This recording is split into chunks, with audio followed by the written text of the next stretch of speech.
जल्दी से जल्दी कक्षा में ज्वाइन हुई आप। ये आपके अच्छे के लिए है ना। कक्षा में यदि समय से ज्वाइन नहीं हो पाते तो फिर लाइफ में क्या कर पाते हैं, कुछ नहीं। Good morning.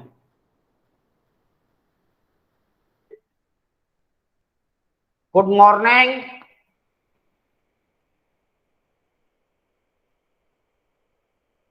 Good morning, sir.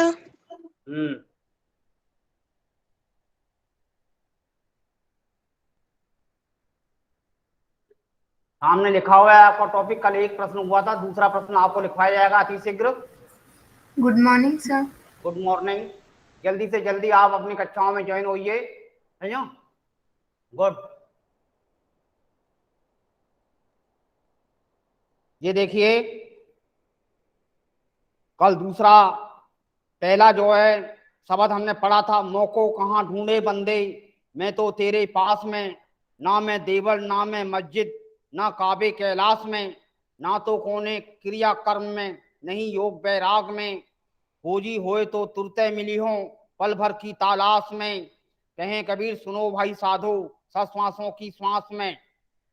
समझो, इस प्रकार से काव्यांश जो आपके सामने ये शब्द का प्रस्तुत किया गया, इसमें बताया गया है कि कबीर के अनुसार निर्गुण ब्रह्म मानव को संबोधित करते हुए कहते हैं कि हे मानव तुम मुझे कहाँ ढूंढते हो, हे मानव तुम मुझे कहाँ ढूंढते हो, ना मैं मंदिर में, ना मस्जिद में, ना काबा में, ना कैलाश में, मैं तो हूँ तेरे दिल में। समझो, मुझको तू कहाँ ढूंढे बंदे, ना मंदिर में, ना मस्जिद में, ना कैलाश में, ना काबा में, मैं तो हूँ तेरे दिल में। अर्थात सर्वव्यापक ब्रह्म निर्गुण काव्य धारा के धनी कवि कबीर ने जो है संबोधित करते हुए कहा है कि हे मानव मुझे कहीं ढूंढने की आवश्यकता नहीं, मैं तो हर वस्तु में विराजमान हूँ, हर जगह विराजमान हूँ, मेरा कोई वास नहीं, मेरा कोई आकार नहीं। समझो, मैं तो केवल मानव के सत्कर्मों से ही प्रसन्न होता हूँ। जो मानव सत्कर्म करते हैं, अच्छे कार्य करते हैं, उन्हीं पर ही मेरी कृपा दृष्टि होती है, उन्हीं से मैं प्रसन्न होता हूँ। समझो, ये कबीर ने स्पष्ट करते हुए कहा है। यह कबीर का समन्वयवादी दृष्टिकोण है और इसके आधार पर उन्होंने सामाजिक एकता पर भी बल दिया है। कबीर बहुत बड़े समाज सुधारक भी थे। उन्होंने समाज में फैले हुए अंधविश्वास, छुआछूत, आडंबर, समझो, रीति रिवाज, रूढ़िवादिता, भाग्यवादिता, इन सब का खंडन किया है। उन्होंने निर्गुण का मंडन और सगुण का खंडन किया है। तो इस प्रकार से कबीर निर्गुण ब्रह्म के उपासक थे। वो कहते थे कि आप ईश्वर को जो है निराकार ब्रह्म के रूप में याद करिए। ईश्वर हर जगह विराजमान है। उसके लिए कोई आडंबर, मंदिर, मस्जिद सब कुछ बेकार है। वह तो हर प्राणी के श्वासों में ही विराजमान है। सांस सांस में ईश्वर विराजमान है। कोई भी हम सांस ले रहे हैं, वह जो है ईश्वर की कृपा ही है जो हमारी सांसें चल रही हैं।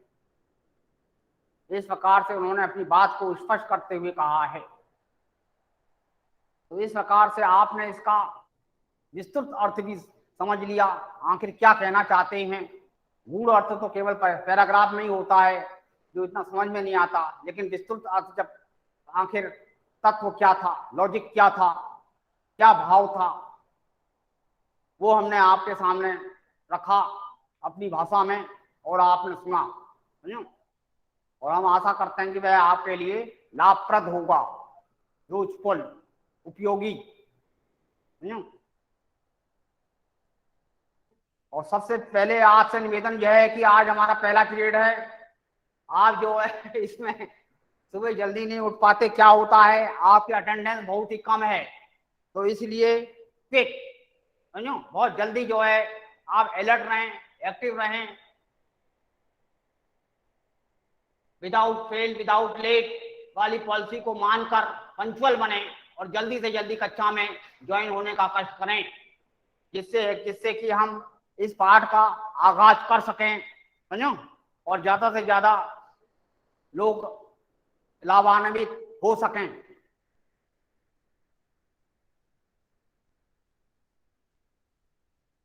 दूसरा प्रश्न अब आपके सम्मुख लिखा जा रहा है। निर्गुण ब्रह्म कहां कहां उपस्थित रहता है? निर्गुण ब्रह्म, निर्गुण ब्रह्म कहां कहां पर नहीं मिलता है? समझो, निर्गुण ब्रह्म कहां कहां पर नहीं मिलता है? या फिर ये देखिए दूसरा प्रश्न, उसी पद्धति वही है, मेथड वही, पहले प्रश्न फिर उत्तर, शब्द नंबर शब्द एक ही रहेगा। पहले जो इधर प्रश्न लिखे जा रहे हैं, फिर इसके बाद उत्तर लिखा जाएगा, है ना? उत्तर देखिए,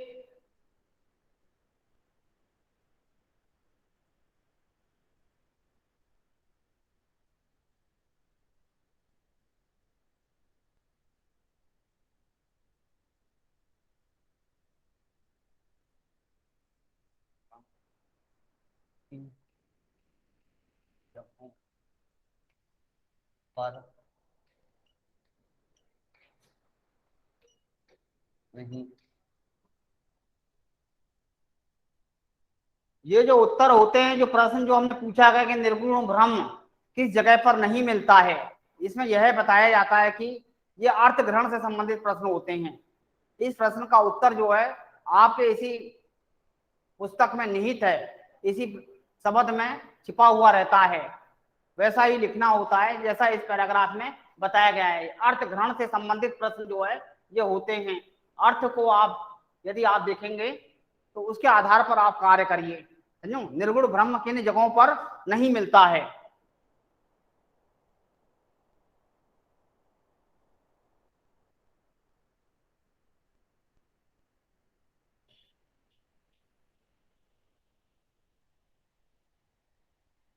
ये देखिए, जैसा बताया गया था, निर्गुण ब्रह्म पहला ही है ये दूसरा हो जाएगा। पहला तो करवा दिया था, दूसरा प्रश्न रहेगा। पहला कल करवा दिया था, दूसरा नंबर ठीक। पहला कल हो गया था इसका, निर्गुण ब्रह्म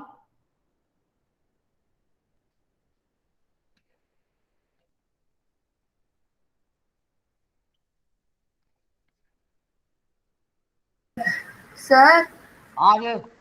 सर सिर्फ कैलाश तक दिख रहा है, उसके बाद नहीं दिख रहा।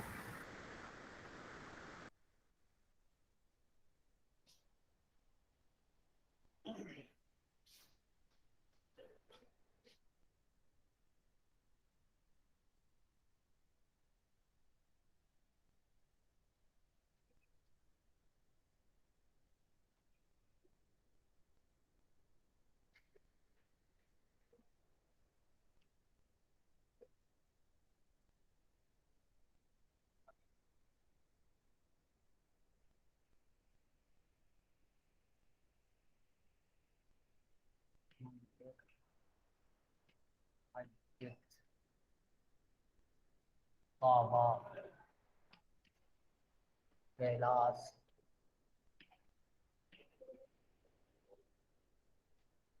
देख लीजिए, निर्गुण ब्रह्म निराकार, जिसका कोई आकार नहीं है। निर्प्लस आकार, जिसका कोई आकार नहीं है। समझो?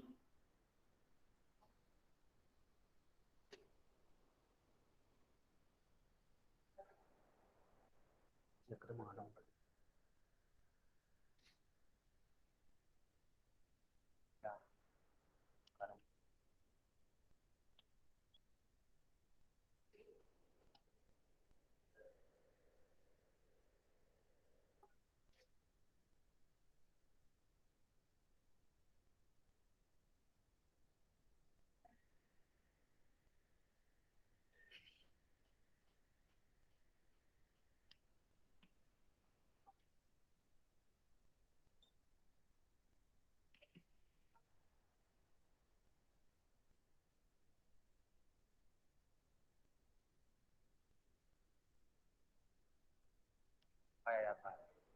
देखिए ये दूसरा प्रश्न हमने कराया जो है, समझो? दूसरा प्रश्न, कल पहला प्रश्न कर दिया था।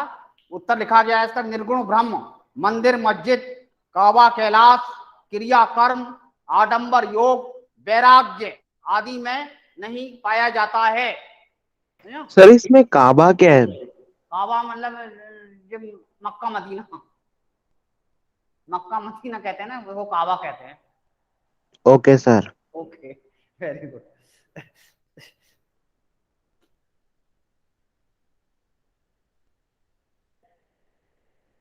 गा वाला तीसरा वाला देखिए, ब्रह्म की प्राप्ति कहाँ हो सकती है?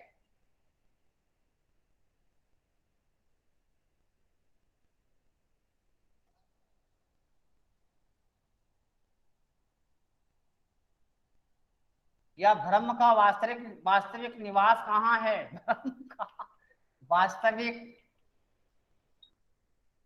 निवास कहाँ है?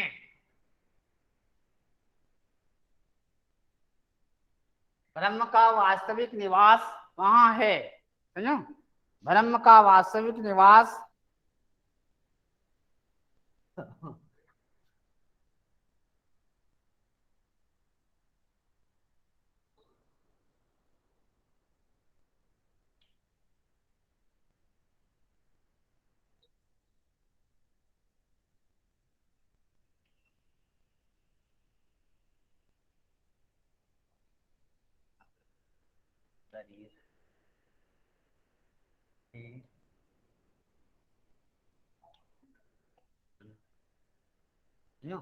कहते हैं नहीं, अहम ब्रह्मास्मि। तो इसका से ब्रह्म का हर अंश जो है हमारे शरीर के अंदर विराजमान है। कहा भी गया, अहम ब्रह्मास्मि।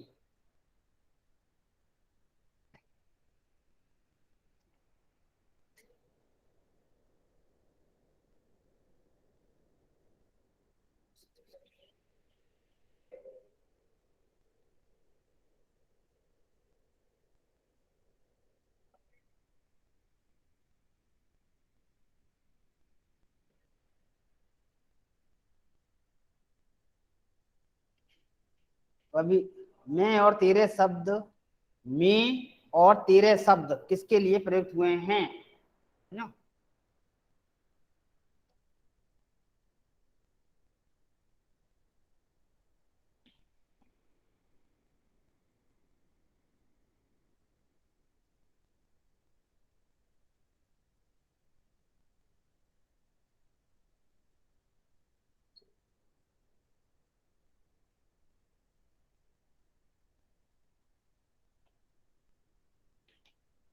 किसके लिए प्रयुक्त हुए हैं, है ना।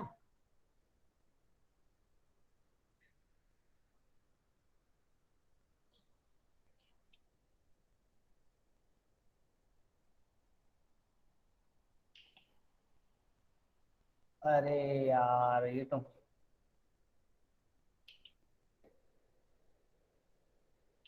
मैं शब्द ईश्वर के लिए,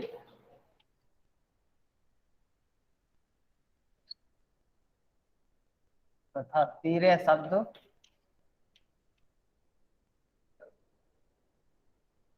मनुष्य के लिए प्रयुक्त हुआ है। मनुष्य के लिए प्रयुक्त मतलब प्रयोग है, प्रयुक्त, प्रयोग भी लिख दिया इसके आगे, ये समझ ले आदमी, प्रयोग हुआ है ना। मैं तो हूं तेरे दिल में, मन में, है ना। मुझको तू कहाँ ढूंढे बंदे, मैं तो हूं तेरे दिल में। तो मैं और तेरे शब्द पहली लाइन में आया है, तो उसके आधार पर मैं जो है यहाँ पर ईश्वर के लिए कहा गया है। मैं मतलब ईश्वर कहता है, तेरे मतलब मनुष्य के लिए।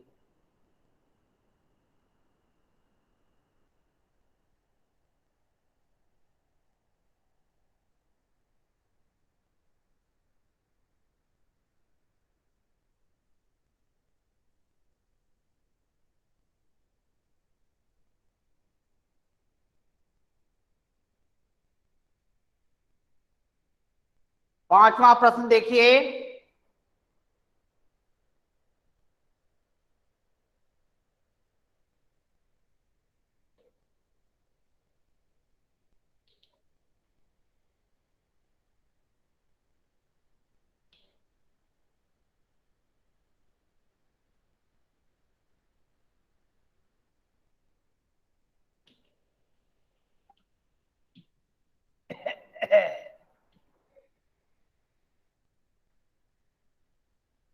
व्यक्ति पल भर में ईश्वर को ढूंढ सकता है। व्यक्ति पल भर में ईश्वर ईश्वर को ईश्वर को अपने में,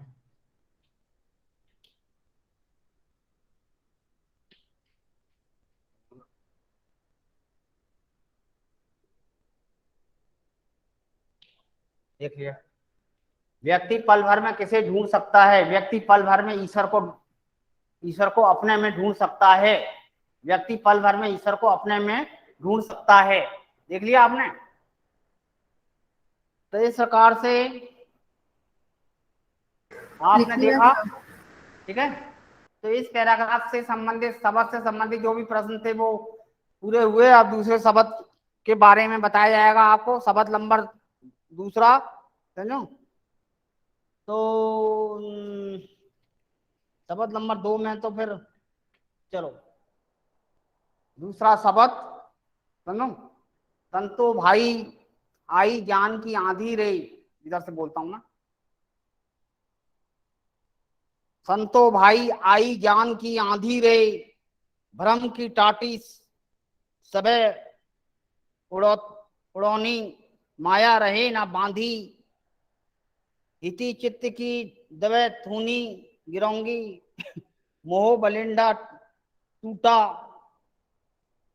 तृष्णा छानी पर घर ऊपरी, कुबती का भांडा फूटा, योग जुगती करी संतो भाई, संतो बांधी निर्चू चुवे न पानी, कूड़ कपट काया का निकमया हरि की गति, जब जानी आंधी पीछे जो जल बूठा, प्रेम हरि जन भीनो कहे कबीर भान के प्रकटे उदिति भया तम खीना। है ना? तो इस प्रकार से कबीर के बारे में बताया गया है ना। कबीरदास जी क्या कहते हैं, इस शब्द में अनेक भाषाओं से संबंधित शब्दों का प्रयोग हुआ। पहले तो ये देखिए आप, इस शब्द में मिश्रित अनेक भाषाओं के शब्दों का प्रयोग किया गया। इससे यह मालूम पड़ता है कि कबीर की भाषा पंचमेल खिचड़ी थी। समझो, उसमें हर भाषा के शब्द थे। समझो, हिंदी भाषा के देशज शब्द, तद्भव शब्द, तत्सम शब्द, पंजाबी गुरुमुखी के, समझो, आदि भाषाओं के शब्दों का एक मिश्रण था। तो इस प्रकार से कबीर पढ़े लिखे नहीं थे। मसीह, कबीर खुद ही कहते हैं, मसीह कागज छियो नहीं कलम ली ना हाथ, मसीह कागज छियो नहीं कलम ली ना हाथ। कबीर खुद ही कहते हैं ऐसे, कि कबीर जो है, कबीर ने कभी स्याही और कलम और कागज को छुआ ही नहीं। वो तो जैसा देखते थे वैसा वर्णन कर देते थे। इसलिए जो भी शब्द उनको मिलते उस शब्द का वो चयन कर लेते थे और इस प्रकार से अपनी रचना को एक अंजाम देते थे। समझो, अपनी रचना पूरी करते थे। तो इस प्रकार से कबीर की भाषा शैली पंचमेल खिचड़ी है। इसमें हर भाषा के शब्द जो है समाहित हैं, मिलते हैं। समझो, तो उसी के आधार पर इस शब्द में अनेक भाषाओं के शब्दों का बहुत ही सटीक प्रयोग हुआ। समझो, और उसका अर्थ आपके सामने प्रस्तुत किया जा रहा है।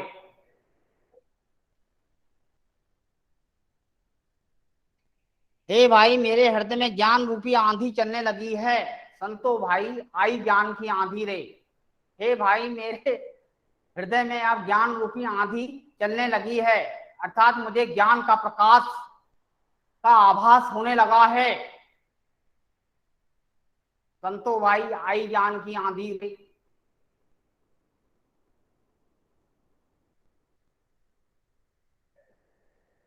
इससे भ्रम रूपी छप्पर उड़ गया है। भ्रम मतलब अनेक मेरे मन में शंकाएं थी, भ्रम थी, मेरा मन स्थिर नहीं था। समझो, अस्थिर था। तो उससे जो भ्रम रूपी छप्पर जो है, जब ज्ञान का प्रकाश मेरे अंदर आया तो भ्रम का छप्पर जो है हट गया, अर्थात मेरे सभी अंधविश्वास सारे उड़ने लगे, खत्म होने लगे। राय आडंबर, अंधविश्वास, ये सब जो है गायब होने लगे। जिसमें भ्रम छिपा हुआ था, माया जब जीव को बांध कर नहीं रख सकती, माया जब जीव को बांध कर नहीं रख सकती, माया दीपक नर पतंग कहा भी जाए ना, माया दीपक नर पतंग भ्रम भ्रम में पड़ंग, जब गुरु कृपा करत तब एक आत उबरन। समझो, क्योंकि यह संसार माया रूपी दीपक के समान है। कबीर ने समानता करी है, उपमा अलंकार की छटा बहुत ही विराजमान है, इसमें समानता का वर्णन किया गया है।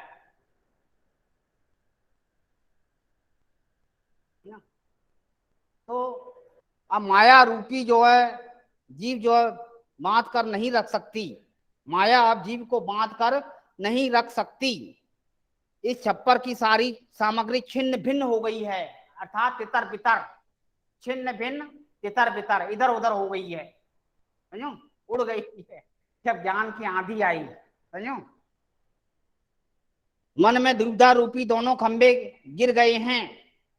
मेरे मन में दुविधा यह थी कि मुझे कौन सा मार्ग चुनना चाहिए, इधर जाना चाहिए या उधर जाना चाहिए। यह दुविधा भी, यह उधेड़पन, सोच विचार भी मेरे मन से हट गया।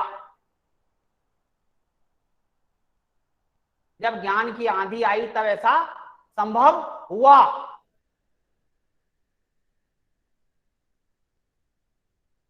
इस छप्पर का आधार भूत मोह रूपी खंबा भी टूट गया है और तृष्णा रूपी छान ज्ञान की आंधी से टूटकर भूमि में गिर गया है।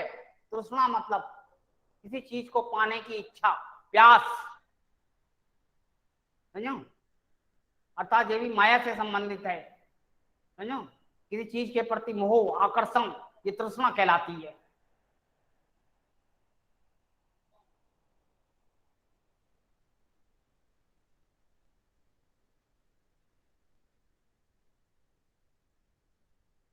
कुबुद्धि का घड़ा फूट फूट गया है। कुबुद्धि मतलब जो मेरे अंदर बुरे विचार थे वह भी अब हट गए हैं, अर्थात अज्ञान और विषय वासना का जीवन में कोई स्थान नहीं रहा है। शरीर कपट से रहित हो गया है। ज्ञान की आंधी के पश्चात भगवान के प्रेम और अनुग्रह की वर्षा हुई है। प्रेम,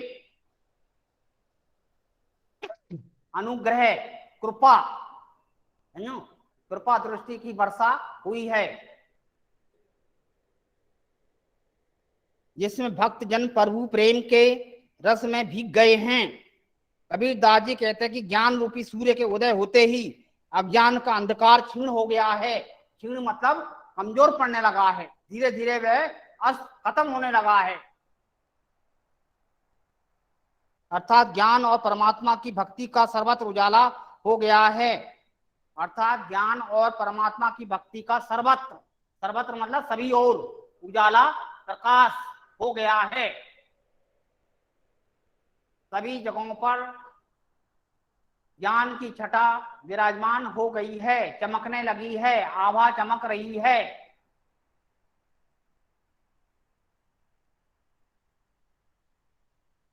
तो इस प्रकार से इन प्रश्नों के उत्तर आपने कर लिए होंगे। अब इनको हम रब करेंगे, समझो। दूसरे सबक के प्रश्न लिखेंगे आप। Yes sir. हाँ, आप कक्षा में रहते हैं या ऐसे ही अपना अटेंडेंस दे देते हैं? जब जवाब में लेट हो जाते हो बहुत, आपका जो यस है सर। जो आंसर लेट हो जाता है तो जरा शक होता है, मतलब। सर आवाज लेट आती है। अच्छा अच्छा, चलो क्या, ठीक। अब देखिए सबक नंबर 2, है ना।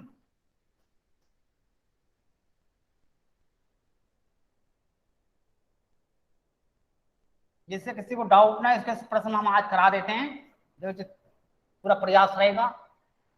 ठीक है, लेट और डिले होगा यार।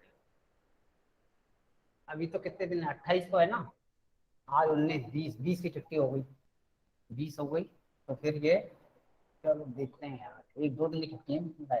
प्रश्न ये ले, शब्द नंबर नोट करिए, शब्द नंबर 2, है ना।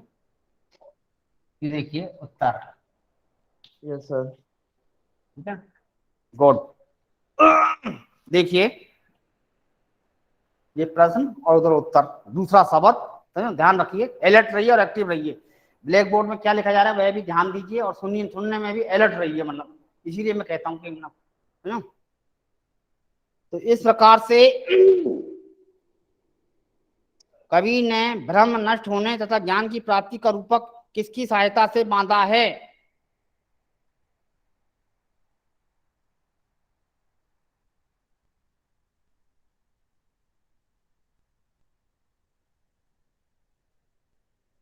देखो,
मानव मन में भ्रम छत्र के उड़ जाने से बांधा है। मानव मन में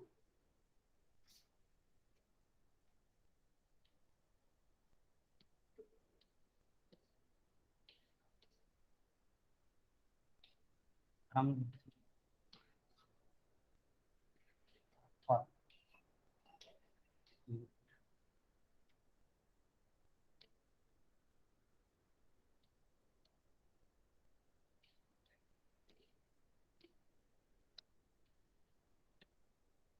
देख लिए।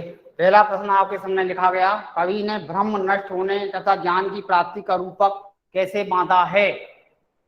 कवि ने भ्रम नष्ट होने तथा ज्ञान की प्राप्ति का रूपक कैसे बांधा है।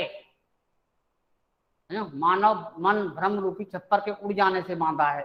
मानव मन ज्ञान का प्रकाश आने पर जब जो है मन रूपी भ्रम रूपी छप्पर जो है, ज्ञान का प्रकाश आने पर, ज्ञान की वर्षा होने पर भ्रम रूपी छप्पर जो है उड़ जाता है, अर्थात सारा अंधकार और अज्ञान वह हटने लगता है। समझो, उससे बांधा है मन।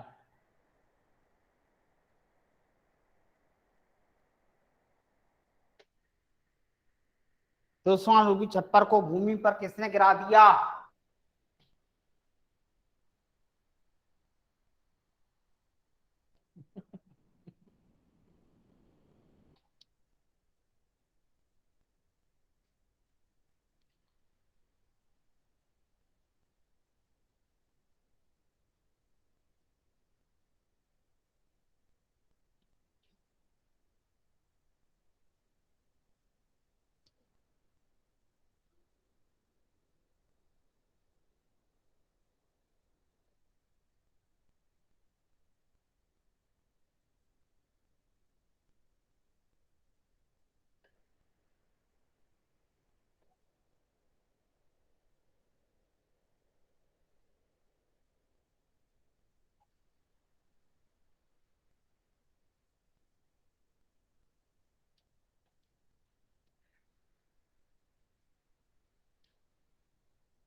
देख रहे हैं आप, तृष्णा रूपी छप्पर को भूमि पर किसने गिरा दिया। तृष्णा, तृष्णा मतलब लालच, तृष्णा का अर्थ लालच है। लालच के छप्पर को तेज ज्ञान की आंधी ने भूमि पर गिरा दिया।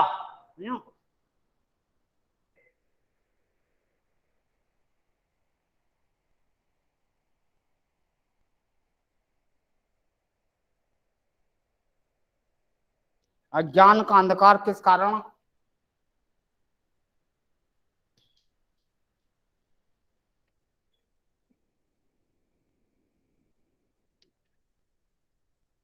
अज्ञान का अंधकार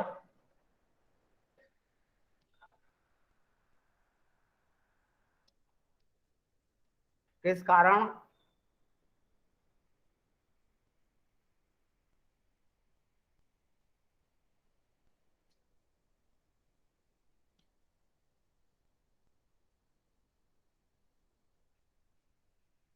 सर हाँ जी। सर ये इसका मतलब क्या है, ऋण हुआ सर। क्षीण मतलब कमजोर लिखूंगा मैं ना, तो अर्थ लिख दे रहा हूँ कमजोर। क्षीण का अर्थ अच्छा कमजोर अच्छा। है मतलब, क्षीण कमजोर, समझो।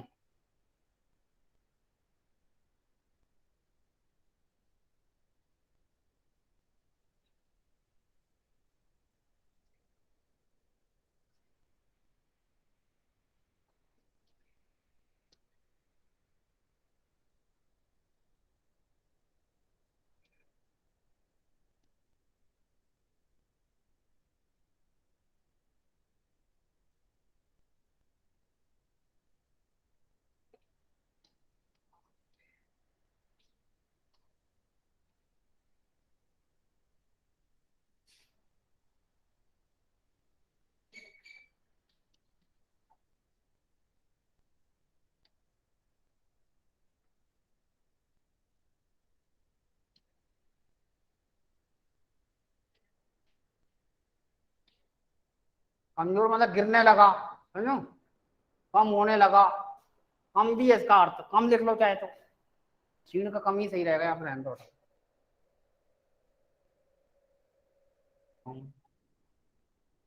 वो लिखना पड़ेगा, कम होने लगा, कम होने, चलो।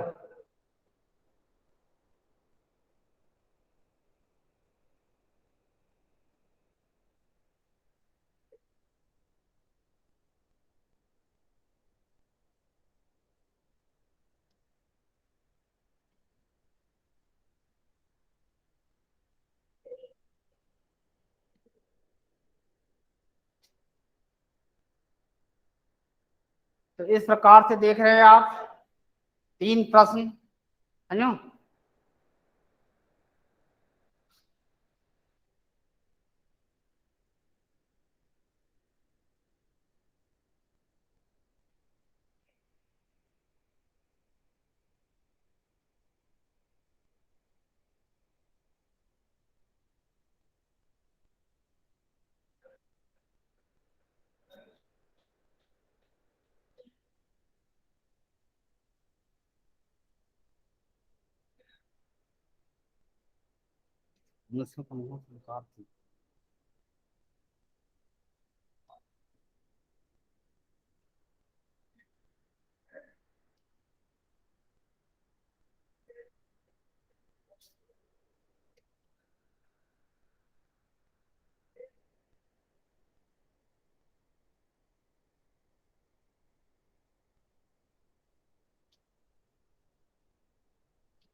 करिए, मनुष्य में कौन कौन से विकार थे? मनुष्य में मोह, माया, तृष्णा, लालच, दुर्बुद्धि, अज्ञान आदि विकार। विकार का अर्थ दोष, समझो, थे। हो रहा है, करिए।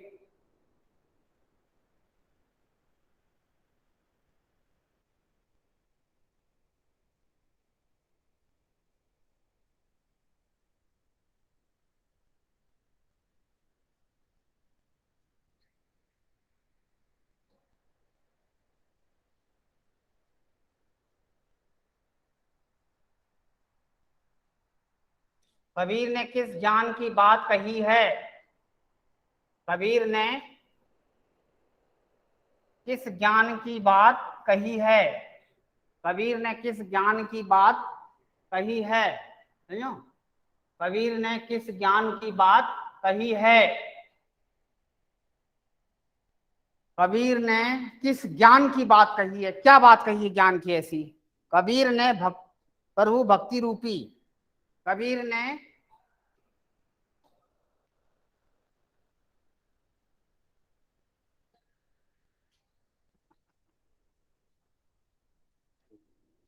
भक्ति,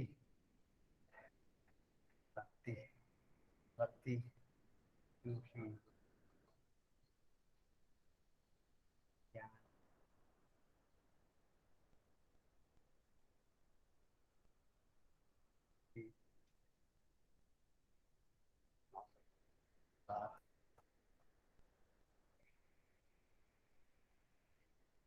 देख रहे हैं आप, 5 प्रश्न आपके सम्मुख, समझो, इनवर्ट कॉमा के अनुसार, समझो, इसमें कोई भी शब्द मिस नहीं होना चाहिए। इनवर्ट कॉमा हमें ये बताता है कि जैसे डेफिनेशन होती है उसी प्रकार से प्रश्न का उत्तर भी एकदम सटीक है, मतलब कोई भी शब्द इसमें नहीं जाना चाहिए वैसे, तो फिर सुरक्षित सेफ है मतलब। सर और क्वेश्चन है? क्या एक क्वेश्चन और रहेगा? Okay sir. हाँ।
भौन ज्ञान रूपी सूर्य का प्रतीक है, समझो, के समान माना जाता है, प्रतीक मतलब माना जाता है। तो भौन जो है ज्ञान रूपी सूर्य का प्रतीक है। तो इस प्रकार से आपने इन प्रश्नों के उत्तर देखे, किस प्रकार से आप हमने आपको बताए, समझो, संतो भाई आई ज्ञान की आंधी रे, समझो। तो इस प्रकार ज्ञान किस प्रकार से, ज्ञान जो है जल से भी पतला है, जल से भी पतला जो है ज्ञान है।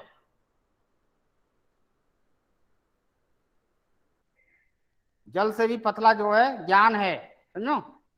ज्ञान जो है जल से भी पतला है, बारीक है, दिखाई नहीं देता है। ज्ञान का तत्व, ज्ञान एक ऐसा तत्व है जो हमें मालूम नहीं पड़ता पर हम उसको ग्रहण कर लेते हैं, दिखाई नहीं देता। ऐसे ही ईश्वर है, ज्ञान ही ईश्वर का दूसरा रूप है, ज्ञान ही ईश्वर का एक रूप है।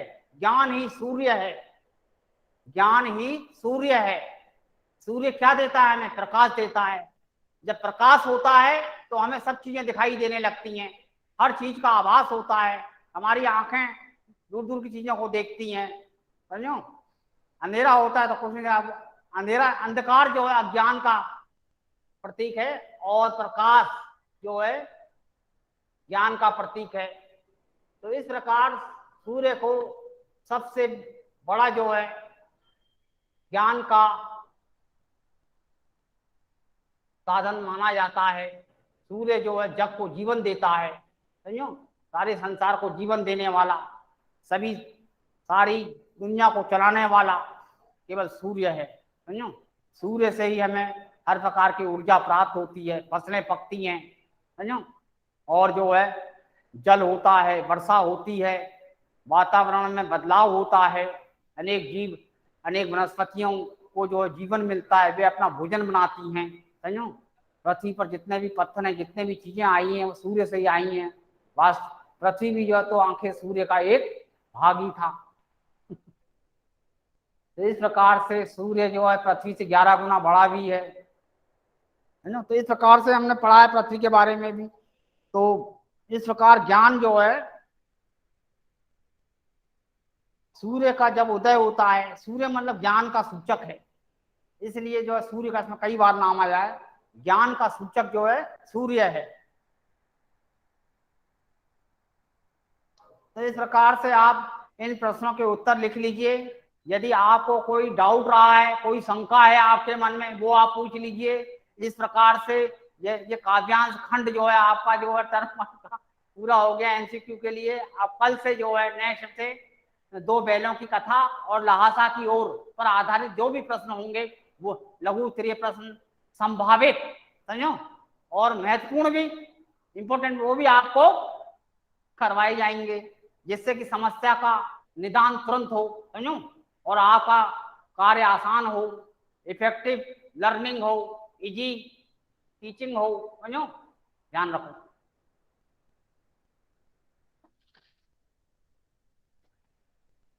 तो इस प्रकार से इफेक्टिव यदि आपका लर्निंग रहेगा तो अच्छा रहेगा, और टीचिंग तो हम सरल बना ही रहे हैं, समझो, सबसे सरल मेथड, समझो, आपके आगे प्रस्तुत किया गया, समझो, जिससे अच्छी तरह से आप जो इसमें आपकी संख्या धीरे धीरे बढ़ी कक्षा में, लेकिन फिर भी वह उस चीज को नहीं प्राप्त कर सकी जितना उसे करना चाहिए था, समझो। तो इस प्रकार से अब धीरे धीरे अब आपका समय भी समापन की ओर है, और यदि आप कोई के मन में कोई डाउट रहा है, कोई शंका रही है, तो वो आप पूछ सकते हैं। हम इस प्रकार से इस कक्षा को आप समाप्त करेंगे, और आपके मन में कोई डाउट है या कोई शंका है तो आप पूछ सकते हैं, है ना। अपनी नज़र में तो हमने जो भी शंकाएं आपके मन में थी वो सारी हमने हल कर दी हैं वैसे, लेकिन फिर भी बाई चांस कोई हो तो मन की बात तो हम 90% ही समझ सकते हैं।